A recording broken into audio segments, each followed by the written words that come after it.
Yo, Animatormon here, with a review of Turtles Forever. Spoiler warning. The Turtles Forever movie acts as both the finale of the 2003 series and an anniversary special for the TMNT franchise. It teams up the Turtles of the 2003 series and the Turtles of the 1987 series. First, I'd like to talk about the 2003 series aspect of the movie. One notable change is that the eyes are back to the Season 1 through 6 design, leaving them completely white. I'm really happy they changed them back, since to me, the Season 7 eyes were just too goofy. Hun is right where we left him, running the Purple Dragons. Like in Season 7, he wants to prepare to fight off the Shredder if he's returning. There's an error in continuity when the 87 Shredder looks up Krang in this dimension. He doesn't find anything, but the thing is, there is a Krang in this universe, back in Season 2. Karai is officially back since her last appearance in Season 7, her last speaking appearance in Season 6, and her last non-flashback speaking appearance in Season 5. She's a really cool character that's fun to have back. What's interesting is that she's been using her resources to monitor the Shredder. Therefore, she notices when he suddenly disappears, and tracks him down to the Technodrome. That totally seems like something she'd do. There is a small bit where the 2003 Turtles refer to Splinter as father, which seems to confuse the 1987 Turtles. I'm not 100% sure what this is supposed to mean. Is it referring to the fact that the 87 Turtles don't see their Splinter as a father? I genuinely don't know. I've never really seen the 87 series. Hun gets turned into a mutant turtle, which leads to him teaming up with the Shredder once again in order to get revenge on the Turtles. It's kinda nostalgic, seeing Hun work with the Shredder for the first time since Season 3. I find it funny that this is the 03 Turtles' third destroyed base. These guys just cannot catch a break. What's weird is that the 03 Turtles know that it's the Utrom Shredder who's back, based on the line, "the one true Shredder." You'd think that the Turtles would assume it's the Tengu Shredder based on that. Throughout the movie, the 03 Mikey has been goofy and jokey just like the 87 Turtles, but when he learns that their Shredder is back, even he gets serious. This helps to illustrate that the Shredder is a serious threat. I find it odd that Karai isn't told the plan by the Shredder, given that he's never kept secrets like this from her in the past. It may be due to the fact that the Shredder knows of Karai's fondness of the Turtles, and that she wouldn't be too happy if she knew he was planning on killing them all. Karai saves the Turtles when she discovers what the Shredder is doing. It illustrates that she is still all about honor, plus just has a general fondness for the Turtles, as stated before. I find it kind of funny that Casey has to ask which Shredder is back, what's he doing, and who he's doing it to, given the fact that there have been 3 or 4 Shredders who've had multiple plans and multiple enemies. There is horribly clever irony in the fact that Hun is turned into a mutant turtle. He sums it up perfectly when he says, "I look in the mirror and all I see is you." When Hun realizes what the Shredder has done to the universe, he is quick to try and help the Turtles. He may be a bad guy, but unlike the Shredder, he isn't completely insane.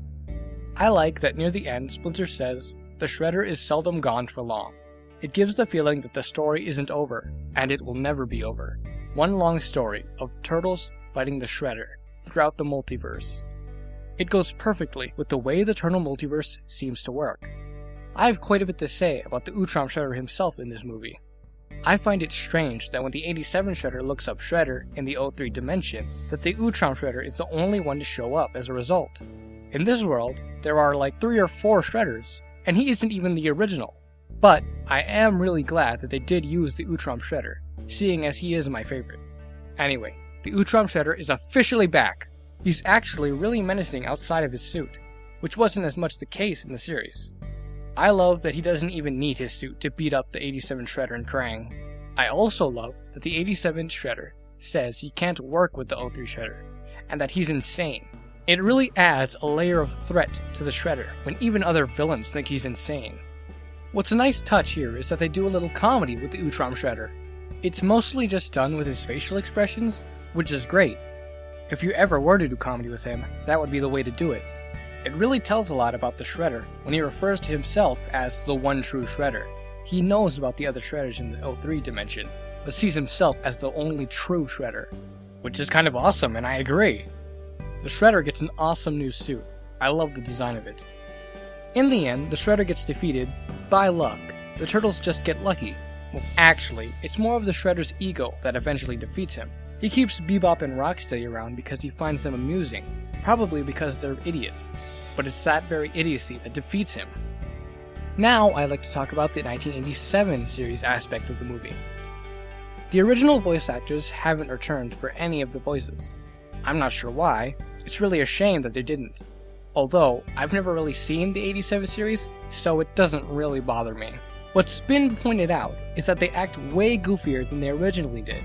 They have a ton of one-liners and jokes during their fight scenes, to further drive the point home. The Technodrome was a really smart way to set up the crossover. The 87 Shredder is so little of a real threat that the 03 Shredder basically ignores him for the most part, which I find hilarious.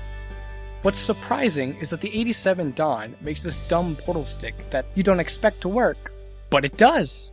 It helps to show that the 87 Turtles are goofy, but not useless. I like that the 87 Turtles world is basically just the 80s. I'm assuming that's what the show was, since it was made in the 80s.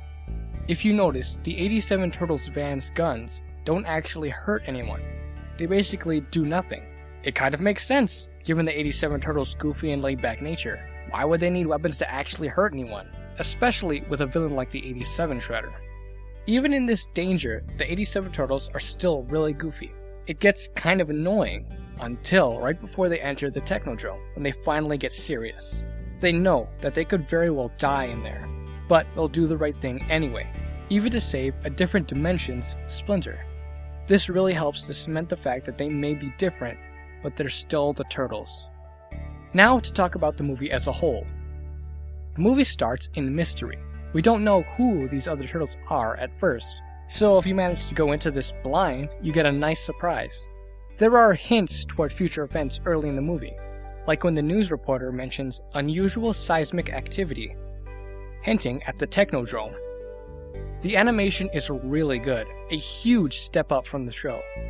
Through the movie, the 87 and 03 Turtles butt heads a lot, but begin to bond as they get to know each other. There's a nice contrast between the two Shredders. The 87 Shredder is goofy, and the 03 Shredder is serious. It helps to make the 03 Shredder seem like even more of a threat than he already is. The 87 Shredder's foot robots are described as cartoonish, which gives a great contrast between the two turtle dimensions, as it seems the 87 series was much more cartoony. Both the 87 and 03 Splinters help to create an understanding between the Turtles. While the Turtles are very different, the Splinters are very similar, which helps the Turtles understand each other better. When Hun is mutated, they keep his face in the shadows, which builds up to this reveal, when he and the new Foot attack the Turtles' base. It's a nice touch to actually portray him as a monster, since that is very much what he feels like. When the Technodrome is redesigned by the Shredder, it's sometimes CG, which does not look good. It's kind of distracting. The Shredder says that a constant with all Ninja Turtles is that if you put someone they care about in harm's way, they will ignore their better instincts to save them. This is very much true and has been the case with every TMNT version I've seen. One of the coolest moments in the whole movie is when the Shredder shows the Turtles all the different turtle dimensions. We get to see the 90s movie Turtles, the 2007 movie Turtles, the Same As It Never Was Turtles, the anime Turtles, the different comic Turtles, and a bunch more. I like how the Shredder says he's gonna put an end to Turtles forever, saying the title of the movie. The concept of a Turtles multiverse is just awesome. Going to Turtle Prime, the beginning of Ninja Turtles, is a really cool way to celebrate TMNT. Having the 2003 Turtle world start to be erased is a cool idea. The world is literally erased like a drawing, which is a cool nod to the concept of the Turtle multiverse. Turtle Prime is amazing. It's really cool to see the original Mirage Turtle world. It's a nice touch how they're narrating out loud what they're doing. It's kind of like a parallel to the 87 Turtles talk to the camera gag. I really like how the Mirage Turtles talk about their mission to kill their Shredder. Not only does it make them just as dark as they are in the comics, it also gives us the time period they're from. The Mirage Turtles here are from somewhere in the middle of issue 1. I like how the Mirage Turtles give the 03 Turtles a hard time for being goofy, just like the 03 Turtles did to the 87 Turtles. It helps to create more of an understanding between them. I also find it hilarious that none of them notice the Technodrome destroying stuff right in front of them. It's pointed out that the Shredder's universal constant is his big ego, which is how they trick him into coming out and facing them. Karai, the 87 Shredder, and Krang team up with the Turtles to stop the 03 Shredder. This helps to illustrate that the Shredder has gone way too far, and even they want to stop him. There's an awesome moment where the 03 Shredder is kicked off a building in the middle of his monologue, showing that even the 03 Turtles dimension is made fun of. The Shredder grows giant and eventually grabs the Mirage Turtles, but as he starts crushing them, the world around him starts to be erased. Karai tells him that their fate is linked to the Turtles. The Shredder decides he's willing to end the multiverse in order to rid himself of the Turtles, showing that yes, he is insane. By the end of the movie, the 87 and 03 Turtles have gotten to know each other and are now buddies. There's this really nice moment where they switch catchphrases, showing that yes, they both are the Ninja Turtles. The Mirage Turtles give a really nice monologue there at the end. The Eastman and Laird cameo at the end is a really cool way to celebrate the Turtles, and is a fitting ending for the movie. It's kind of cool they decide to play the Fast Forward and Back to the Sewers theme during the credits, although I wonder why they didn't play the original theme. Overall, it's a great movie. I give it an 8 out of 10. It is a must-watch for any TMNT fan. Get you on the flip side.